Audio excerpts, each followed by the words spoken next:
तरीन world record holder Pakistani को पैमा शेरोज काशिफ हाल ही में केटू सर करके लौटे हैं। उनसे मिलने पैरागॉन सोसाइटी लाहौर में उनकी रिहाइश का पहुंचे।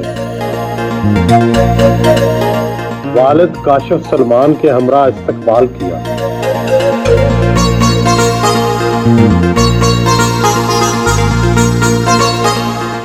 सिर्फ 19 साल की उम्र में दुनिया की दो बुलंद तरीन चोटियों माउंट एवरेस्ट और केटू को सर करके कौमी हीरो बन गए। आप ये बताएं कि खतरों का खिलाड़ी बनना कैसा लगा? सबसे पहली बात यह है कि 11 साल की उम्र से मैंने इस काम का आगाज़ किया और पहाड़ों की तरफ नौजवानों का ना बहुत कम रुझान है आजकल। तो बस मैं एक अल्लाह की तरफ से ही एक सिलेक्टिव था इस चीज़ के लिए और माशाल्लाह पूरे कौम की दुआएं, माँ बाप की दुआएं थी। अल्लाह ताला ने इस काबिल बनाया और अपने मुल्क को जो है वो ये एजाज़ जो है वो मैंने दिया। खतरों से डर नहीं लगता? डर तो आपको लगता है, लेकिन वो आपके डर की जो है ना वो एक लेवल होता है बेसिकली। तो जो पहाड़ होते हैं ना वो आपके डर का लेवल बहुत कम कर देते हैं जब आप उनको क्लाइंब करना शुरू करते हैं। केटू दुनिया का सबसे ख़तरनाक तरीन माउंटेन है और केटू को सर करने वाला जो है वो मैं सबसे कम उम्र तरीन को पैमा हूँ पूरी दुनिया का। और 3 महीनों के अंदर ये पहली मरतबा हुआ है कि एक 19 साल का लड़का जो है वो दुनिया की 2 बुलंद तरीन चोटियाँ करके है। और केटू जिस पे 45 और 50 दिन लगते हैं सर करने में, उसको मैंने 13 दिन में सर किया। गाइस, इस वक्त मैं केटू के कैम 1 से कैम 2 जा रहा हूँ। यू कैन सी कि कितना लंबा सफ़र है अभी और कितनी स्टीप है, और यू कैन सी कि मैं बैठा किधर हूँ। ये सब रॉक है।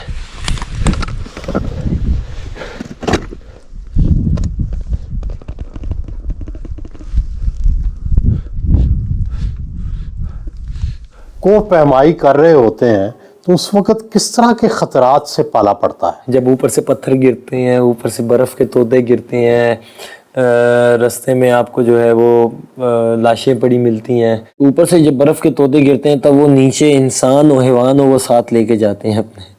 उसके बाद रॉक फॉल, पथराव, जो पहाड़ का पथराव होता है बेसिकली वो बहुत ज़्यादा ख़तरनाक। तो इनसे कैसे बचते हैं? हेलमेट होते हैं, अच्छे नॉन ब्रेकेबल हेलमेट्स होते हैं जिन पे पत्थर से बच सकते हो। लेकिन दूसरी बात यह है कि आपको इस चीज़ का ध्यान रखना पड़ता है। आपको देखना पड़ता है पत्थर आ रहा है तो आपको एक सेफ जगह देख के नीचे बैठ जाओ ताकि पत्थर से बच जाओ। दूसरा सबसे बड़ा ख़तरा जो होता है वो होता है एक्सर्शन, थकना। थकावट की वजह से जो है ना वो इंसान उधर पहाड़ पे वो अपनी जान से हाथ धो बैठता है।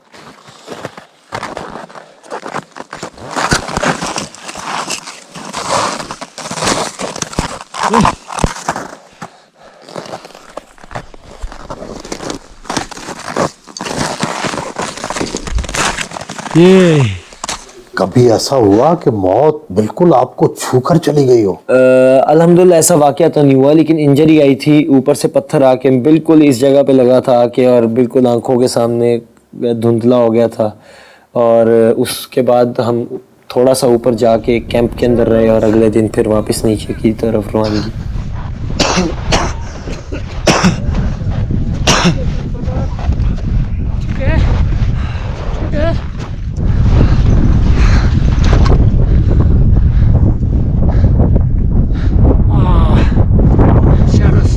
आपका ताल्लुक लाहौर और पंजाब से है।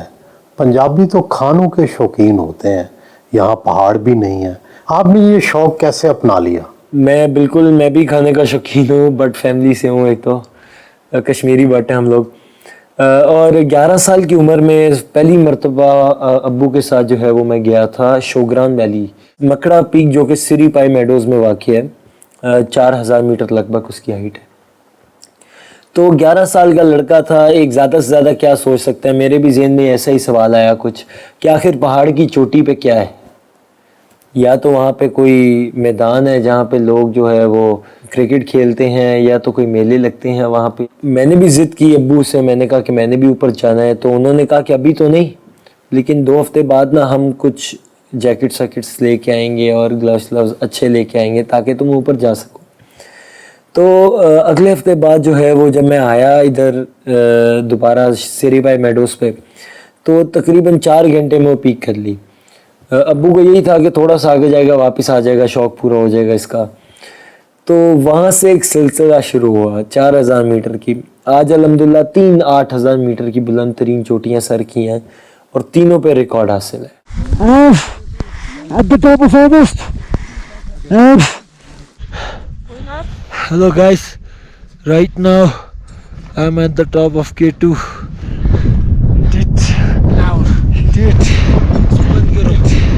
आपने दूसरों से क्या चीज़ मुख्तलिफ है जो इतनी कम उम्री में आपने दुनिया के 2 बुलंद तरीन पहाड़ सर कर लिए? क्या आपके आसाब मजबूत हैं?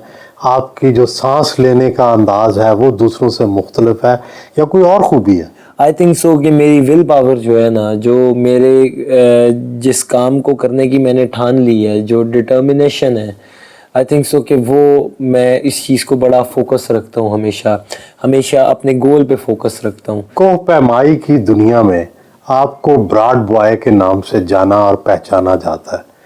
इस नाम की वजह तस्मिया क्या है? क्यों इस नाम से पुकारा जाता है? ये नाम जो है एक तरह से लक़ब बन गया एक। तो ये जो है वो मुझे तब दिया गया जब मैं ब्रॉड पीक को सर करने वाला दुनिया का सबसे कम उम्र तरीन कोह पैमा बना। ब्रॉड पीक जो है वो 8,047 मीटर की दुनिया की 12वीं और पाकिस्तान की 4थी बुलंद तरीन चोटी है। तो ब्रॉड पीक को मैंने 17 साल की उम्र में सर किया और दुनिया का कम उम्र तरीन, आज भी अल्हम्दुलिल्लाह दुनिया का कम उम्र तरीन कोह पैमा हूँ उसको सर करने वाला। उसके बाद मेरी लाइफ पे जो है वो एक डॉक्यूमेंट्री बनी जिसमें ब्रॉड पीक से लेके मकड़ा पीक से लेके A to Z वाक़यात का जिक्र किया गया। तो उस वक्त उस डॉक्यूमेंट्री का नाम द ब्रॉड बॉय रखा गया। तो द ब्रॉड बॉय फिर एक टाइटल बन गया, फिर लोग जो है वो शहरोज़ को कम ब्रॉड बॉय को ज़्यादा जानते हैं। थोड़ा कोह पैमाई के बारे में मालूमात में इजाफा कीजिए। कोह पैमाओं की जो टीम होती है उसमें कितने लोग होते हैं, कितने पोर्टर होते हैं, कितने कोह पैमा होते हैं, क्या क्या लेके जाते हैं साथ? टीम का तो जितना बड़ा ग्रुप होगा आपका वो तो एक नेसेसरी चीज़ नहीं है। जितना मर्जी बड़ा ग्रुप हो सकता है, जितना मर्जी छोटा ग्रुप हो सकता है, सोलो भी हो सकते हैं। बेसिकली कोह पैमा जो है ना वो 1 मैन आर्मी है एक। अगर मैं बात करूं सामान उठाने वालों की, तो जितने बंदे होंगे उसके साथ उतने सामान उठाने वाले होंगे उनके। लेकिन अनफॉर्चुनेटली मेरा जो सामान उठाने वाला था, जो पोर्टर था, मैं एक आसान अल्फाज में बता, जो सामान उठाने वाला था वो बीमार होके वापस चला गया था। तो 20 kg मैंने अपने कंधों पे जो है वो उठा के 14 घंटे तक क्लाइंब किया। गाइस अभी जो है वो मैं कैंप 1 पे पहुंचा हूँ और कि नो पोर्टर नो गाइड, मुझे जो भी उठाना पड़ना है। मैं काफ़ी थका हुआ था। तो ये भाई साहब ने जो है वो मुझे पानी दिया।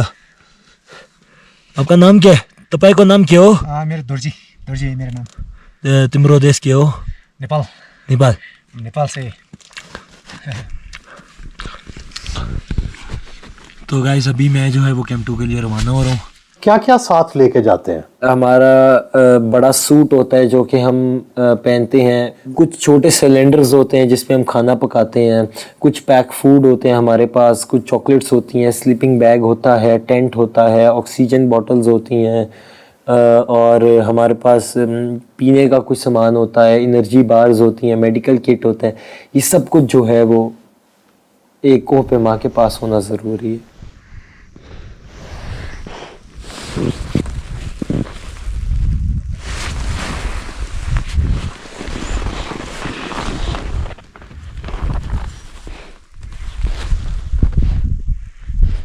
कितनी बुलंदी तक खच्चरों पर जाते हैं और क्या उससे आगे खुद पैदल जाना पड़ता है? बेस कैंप तक जो है वो खच्चर जाते हैं। कि वो कितनी बुलंदी पे है? वो 5,000 पे है। बेस कैंप पर बाकायदा कैंप लगे होते हैं क्या? बेस कैंप बेसिकली एक क्लाइंबर एक कोह पैमा का घर है जहाँ पे वो अपने टेंट्स वगैरह को सेट करता है, जहाँ पे वो अपना मेस टेंट लगाता है, बड़ा टेंट, जहाँ पे किचन टेंट होता है।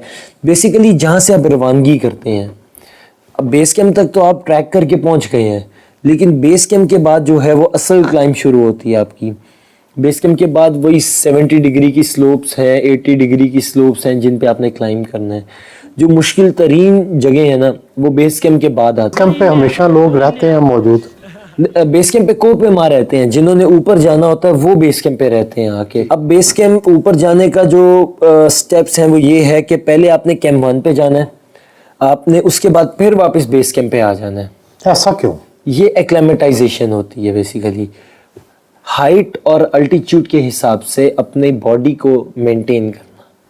आप जाते हैं, एक रात कैंप 1 पे रहते हैं, उसके बाद वापस बेस कैंप पे आते हैं, फिर एनर्जी बनाते हैं, 2-3 दिन रेस्ट करते हैं, फिर ऊपर जाते हैं, कैंप 1 पे रात रह के फिर कैंप 2 जाते हैं।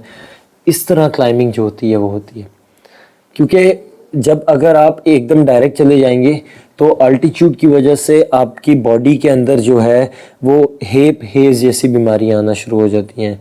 हम उसको कहते हैं माउंटेन पे हाई अल्टीट्यूड सबरेल एडीमा, जिसमें आपके फेफड़ों में पानी आना शुरू हो जाता है, आपको अजीब अजीब चीज़ें नज़र आना शुरू हो जाती हैं, आप ग्लव्स उतार के फेंकते हो, कपड़े खोलने लग जाते हो अपने।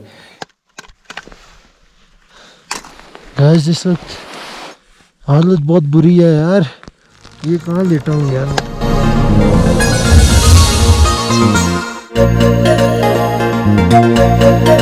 फैमिली से मुलाकात की। शहरोज का कोपरमाई का जो शौक है, इस पे आप काफ़ी पैसे लगाते हैं। आप भी इस शौक में शरीक हैं या सिर्फ बेटे को खुश करने के लिए करते हैं? मैं तो इसमें बस फाइनेंशियली सपोर्ट की हद तक हूँ। मैं कभी खुद पहाड़ों पे नहीं गया हूँ, तो उसमें यह है कि बस इसका शौक़ है, ये बहुत ज़्यादा पैशनेट है इस पे। डर तो लगता होगा, बेटा इतना खतरनाक खेल में है। डर लगता है बिल्कुल, स्पेशली जब ये K2 पे गया हुआ था तो बहुत ज़्यादा डर था, क्योंकि एक सतपारा वाला इंसिडेंस हुआ था।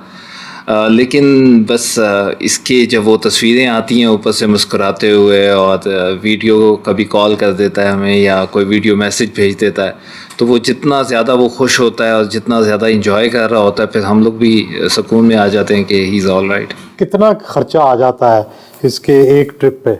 माउंट एवरेस्ट था वो तकरीबन 1 करोड़ रुपए तक लग गया था। लेकिन अब ये है कि एक नेशनल हीरो बन गया हुआ है, तो अब शायद कंपनीज आ रही हैं, इसको सपोर्ट करेंगी। गवर्नमेंट ऑफ पंजाब भी जो है वो कुछ ना कुछ इसको सपोर्ट करने के हक़ में है, तो इंशाल्लाह आगे चीज़ें इसके लिए बेहतर हो जाएंगी, जो इसका मिशन है वो कंप्लीट हो जाएगा। और आप क्या समझाते हैं इसे जब ये जाता है माउंटेनियरिंग करने?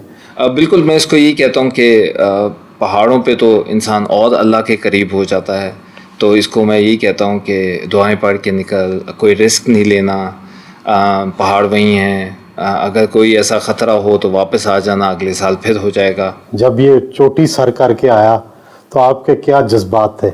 इसने K2 सर की तो इसके पास एक GPS ट्रैकर होता है जिसको हम लोग देखते रहते हैं, कंटिन्यूसली मॉनिटर करते रहते हैं कि इसकी कितनी एल्टीट्यूड पे जो है ये पहुंच गया है, कितनी हाइट पे चला गया है। तो वो ऑलमोस्ट यानी कि मैं क्या पूरा पाकिस्तान ही देख रहा होता है, जो इसके स्पेशली माउंटेनियर्स हैं। और वैसे भी ये 19 साल का है, तो लोगों को बहुत ज़्यादा था।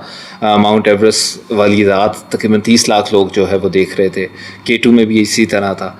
तो जब ये तकरीबन ऑलमोस्ट 8611 के करीब जो है वो पहुंच गया, तो फिर हम लोग मतलब सब एक दूसरे से गले मिले और ख़ुशी का इजहार किया। और फिर जब ये आया तो एयरपोर्ट पे इसको लेने गए हुए थे। बहुत प्राउड मोमेंट है। एक छोटी सी उम्र का बच्चा और एक नहीं कई वर्ल्ड रिकॉर्ड बना चुका हुआ है। आपकी फैमिली में भी कोई कोपैमा, कोई इस तरह का स्पोर्ट्समैन है या ये पहला नौजवान है? नहीं, हमारी फैमिली में दूर दूर तक कोई भी नहीं है। हम लोग बहुत ज़्यादा भी तो नारायण का खान तक गए हुए हैं, इसके आगे कभी नहीं गए। क्या खाने पीने का इन्हें क्या शौक है, क्या इनके लिए पकाती हैं? खाने पीने का तो ये इसको ज़बरदस्ती खिलाना पड़ता है, मतलब इसको इतना कोई ख़ास शौक़ नहीं है, लेकिन पहाड़ों पे ये सब कुछ खा लेता है। यहाँ पे नखरे करेगा, मैंने घी नहीं खाना, मैंने गोश्त नहीं खाना, मैंने वो नहीं खाना। तो ये है कि नाश्ता ये ऑमलेट खाता है, चीज़ ऑमलेट खाता है। जब ये पहाड़ों पे जाता है तो आप पीछे से क्या दुआएं करती हैं? मेरी तो दुआएं, अभी ये यहाँ होता है तो दुआएं शुरू हो जाती हैं। तो ये है कि मैं बस दुआएं करती रहती हूँ सारा दिन सारी रात। और स्पेशली जब ये समिट के लिए जाता है तब तो बहुत मुश्किल हो जाता है, लेकिन ये है कि अल्लाह ताला पे मुझे यकीन है। अल्लाह ताला जो है वो शहरोज़ माशाल्लाह उसमें अल्लाह ताला ने बहुत ज़्यादा हिम्मत दी है और इंशाल्लाह आगे भी देगा। आप में से दलेर कौन ज्यादा है, आप या काशिफ साहब? नहीं, मैं तो फिर भी हूँ, लेकिन ये बिल्कुल नहीं है। ये तो बल्कि रोने भी लग जाते हैं, ये रोज़ याद आ रहा है। ये हमारा इसके साथ प्यार है, ये भी बहुत प्यार करते हैं, बहुत प्यार करते हैं। ये भी मुझे कहता था, वहाँ से 2-3 दफ़ा इसने वीडियो कॉल की है तो कहता था दादू आपने नहीं जाना, क्यों मैं आऊँगा, आपने मुझे मिल के जाना है। ये जब पैदा हुआ है उस वक़्त हम लोग दुबई में थे, तो इसका खाना पीना, इसके कपड़े, इसके डाइपर, इसकी हर चीज़ दुबई से आती थी। 35 साल दुबई में रहे, फिर उसके बाद हम लोग अमेरिका चले गए, फिर उसके बाद भी यही है। इसके शूज़, इसने पहाड़ों पे जाना है, इसके वहाँ पे पहनने वाले कपड़े, जैकेट, जो चीज़ें भी हैं वो वहाँ से अमेरिका से इसकी आती हैं। अल्लाह ताला इसको कामयाब करे, बहुत कामयाबियाँ दे, और इसके बाप की बहुत हिम्मत है जिसने इसका ये शौक़ पूरा किया है। सारे कहते हैं कि तुम्हारा भाई इतना अच्छा है, कैसे चढ़ लेता है, बहुत मुश्किल है चढ़ना। भाई से क्या फरमाइश करते हैं जब वो माउंटेन पे जाते हैं? हम वैसे फरमाइश तो यही करते हैं, कुछ ना लाए, सिर्फ सही सलामत खुद ही वापस आ जाए। क्या आपके भाई सख्त हैं या नरम है? नहीं, बहुत अच्छे हैं। वो सबको प्यार करते हैं, ना डांटते हैं ना कुछ करते हैं। ज़्यादा देर तो अब वहीं पहाड़ों पे ही रहता है, घर ज़रा कम, तो जितनी देर गुजारता है यहाँ पे ठीक गुजरता है टाइम। तब इतना डांटता वगैरह नहीं है, और प्यार से बात वगैरह करता है। कोई अगर कोई बुरी भी बात हो तो प्यार से समझाता है। इनकी कौन सी खास आदत है जो आपको अच्छी लगती है? हिम्मत जल्दी नहीं हारता, बस चलता रहता है, करता रहता है। जो चीज़ के पीछे पड़ जाता है फिर वो चीज़ करके रहता है। शहरोज के दोस्त उनको मुबारकबाद देने आ गए।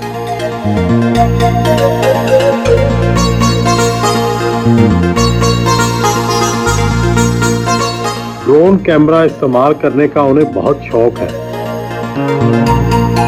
दोस्तों के साथ मिलकर घर के बाहर ड्रोन उड़ाया।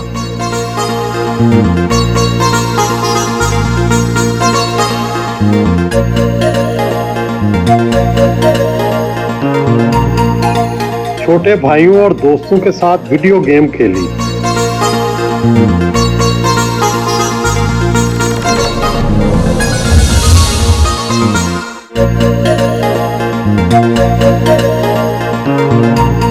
अपने कमरे में आए।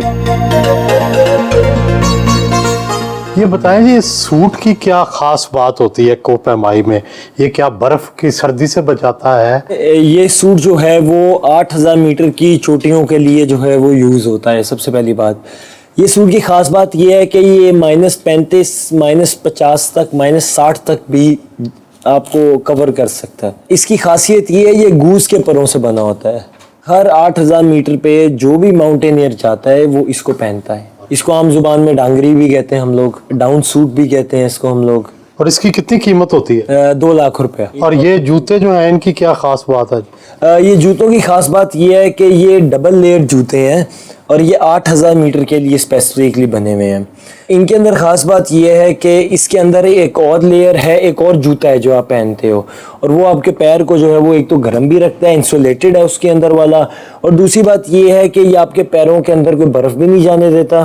तीसरी बात ये है कि जो हम कांटे इसके नीचे लगाते हैं वो इस जूते पे बिल्कुल परफेक्टली आते हैं।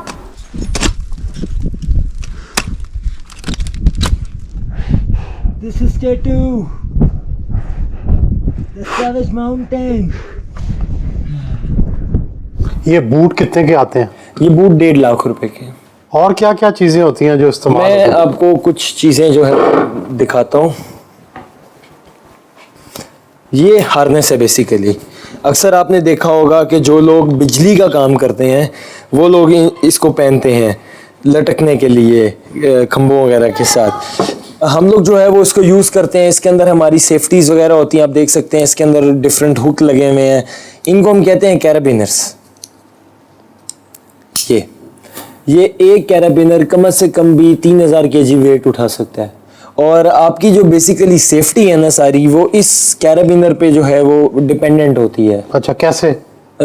आप जब भी, जिस तरह ये एक फिक्स लाइन लगी हुई है, तो आप उसके अंदर इस तरह हुक करके जो है वो अपने आप को सेफ कर लेते हो, ताकि अगर आपकी फॉल हो कहीं पे तो जब आप गिरो तो कहीं ना कहीं जो है वो रस्सी फिक्स हो और वो वहाँ पे अटक जाए।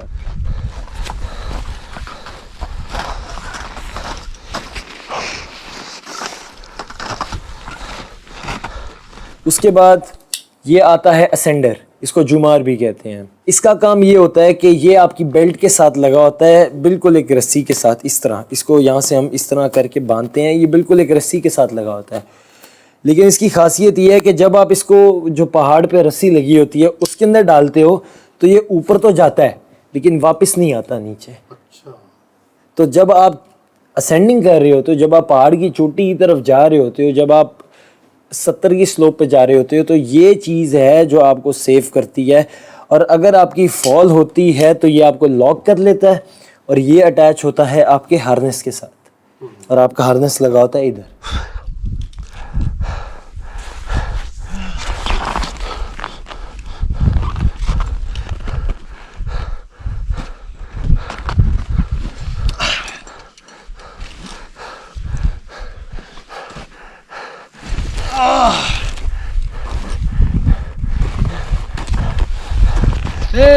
और ये क्या चीज़ है जी?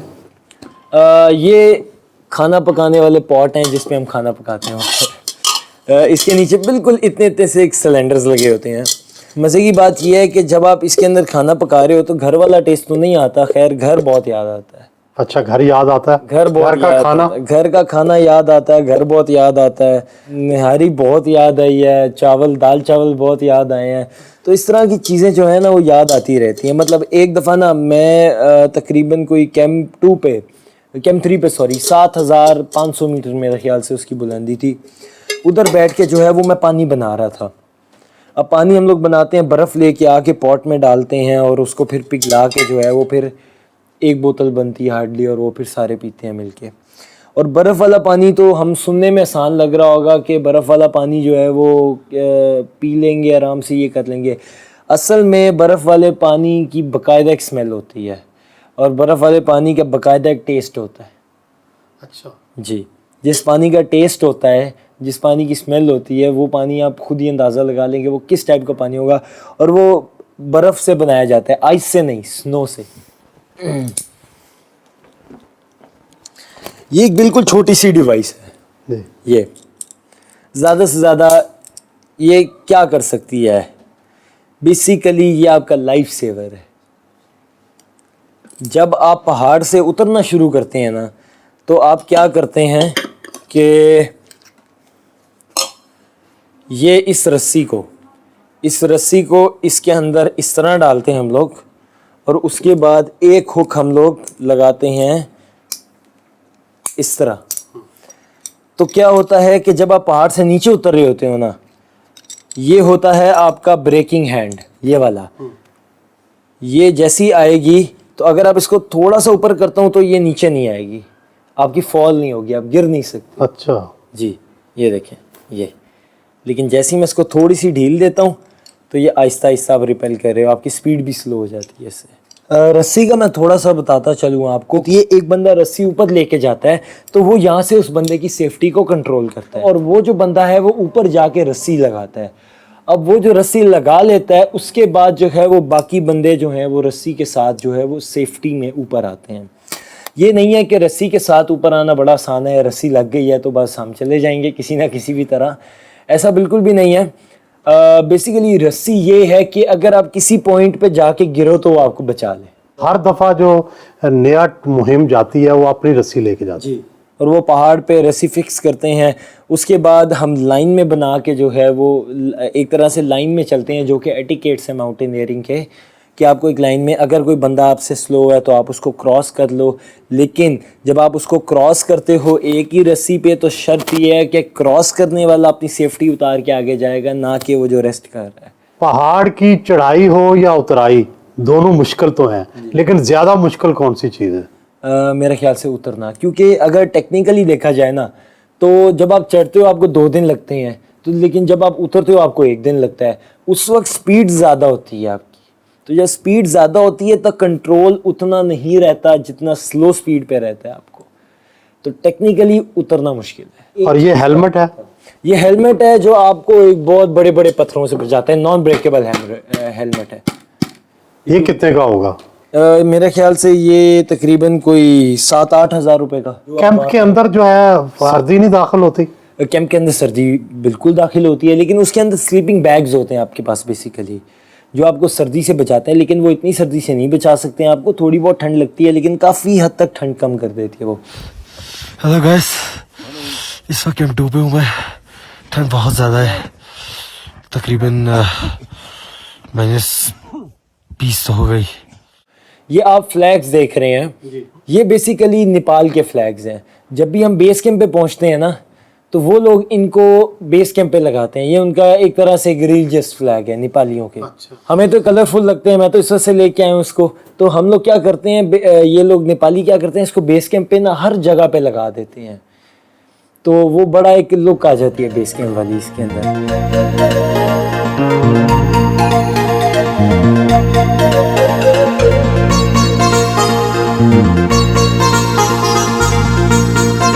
दोपहर का खाना फैमिली के हमरा खाया।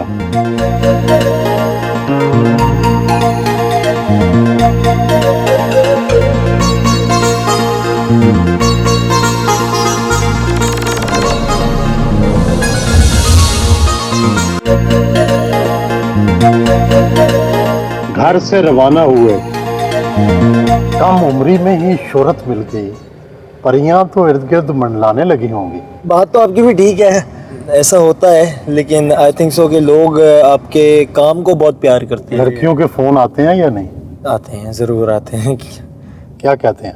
कोई मोहब्बत का तो इजहार नहीं होता है, लेकिन तो आपने कोई अभी फ्रेंडशिप नहीं की? दोस्तें तो हैं मेरी, हैं काफ़ी ज़्यादा हैं। अच्छा जी। कभी किसी ने राह चलते रोक कर इज़हार इश्क किया? इजहार इश्क तो नहीं किया, मैं तो खुद इंतज़ार में हूँ भाई, कब कोई आएगा रोकेगा मुझे, लेकिन अभी तक तो ऐसा कुछ नहीं हुआ। कैसी लड़की से शादी करेंगे? मैं ऐसी लड़की से शादी करूँगा जो कि मेरे साथ पहाड़ों को सर करे। अच्छा, थोड़ी एडवेंचरस होना, थोड़ा लाइफ का मज़ा भी आए। शक्लो सूरत कैसी होगी उसकी? कलर्ड आइज पसंद है, लेकिन कैसी भी चलेगी, माउंटेनियर होनी चाहिए।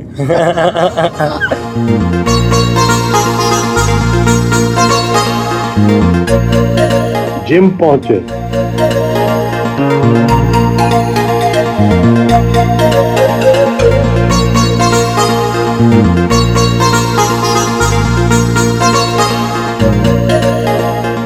जिस्म को चुस्त और तवाना रखने के लिए वर्जिश करते हैं।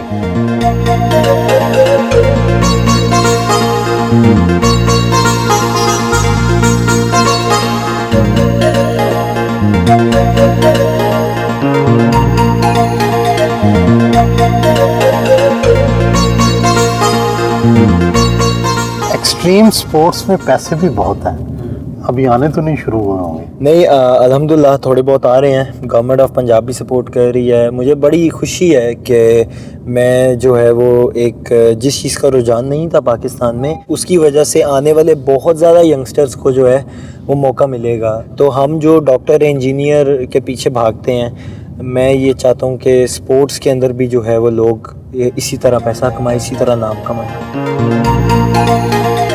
पैरागॉन सोसाइटी में फूफो के घर आए, कजन राहीम भट्ट ने इस्तकबाल किया।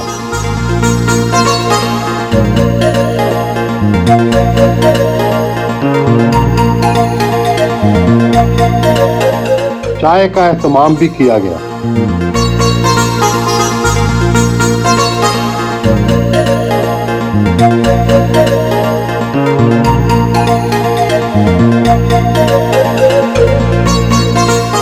पहाड़ों की चढ़ाई में पढ़ाई का नुकसान तो हुआ होगा, कितना पढ़े हैं?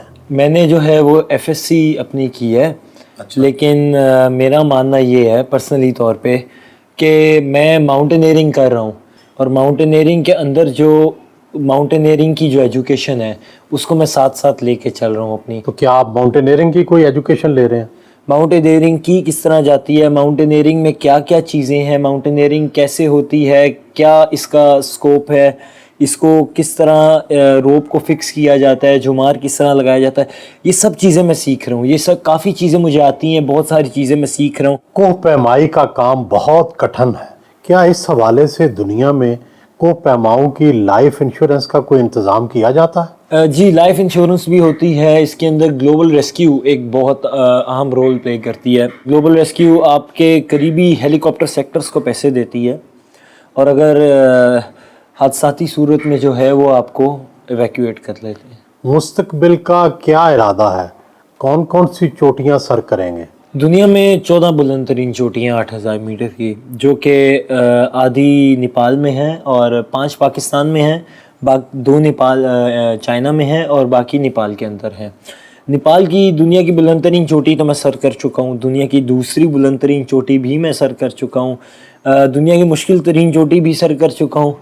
तो इंशाल्लाह आगे आने वाले 3 सालों में मैं अपने मिशन को बिल्कुल एंड तक पहुंचाऊंगा और दुनिया का कम उम्र तरीन कोपेमा बनूंगा जिसने 14 की 14 चोटियां सर की हैं, और ये एजाज़ भी जो है वो अपने मुल्क को दूँ।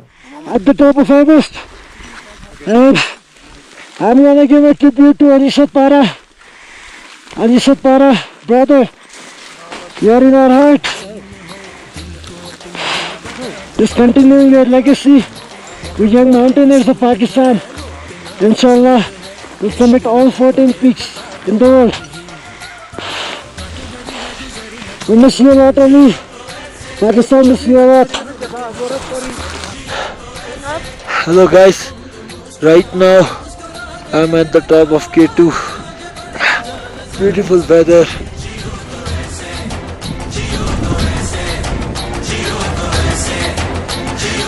And thank you so much Pakistan for supporting me. Thank you.